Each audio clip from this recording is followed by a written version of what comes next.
আচ্ছা, আজ আমরা দেখব যে অর্কিড গাছকে টবে লাগানোর পর কি যত্ন নিতে হবে। প্রথমত অর্কিড গাছের টবকে যখন টব হয়ে গেল, টবটা যখন হয়ে গেল ছোবড়া এবং ইট দিয়ে এইভাবে যখন সাজানো হয়ে গেল, তখন আমরা তারপর অর্কিড গাছটিকে ভালো করে স্প্রে করে জল দেব।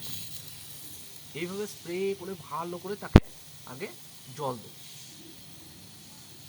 ঠিক এইভাবে জল দিয়ে ভিজিয়ে দেওয়ার ঠিক 5 থেকে 10 মিনিট পর তার মধ্যে আমরা ফাঙ্গিসাইড স্প্রে করব।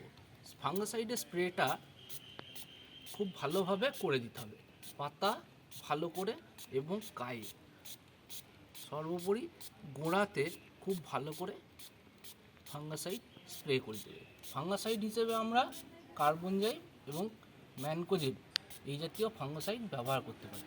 তবে 1 লিটার জলে 2 গ্রাম মতো ফাঙ্গিসাইড নিয়ে আমাদেরকে এইভাবে স্প্রে দিতে হবে।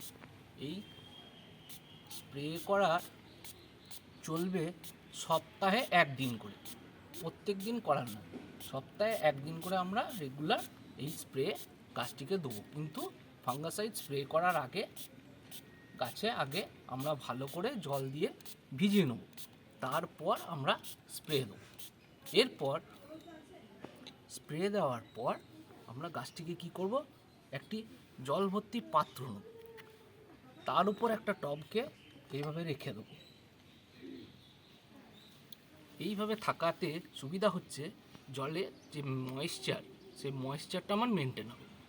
এই টবটা এইভাবে উল্টে রাখার পর এর ওপর আমরা অর্কিডের অন্য একটি টব যেটাতে গাছ আছে তাকে রেখে দেবো।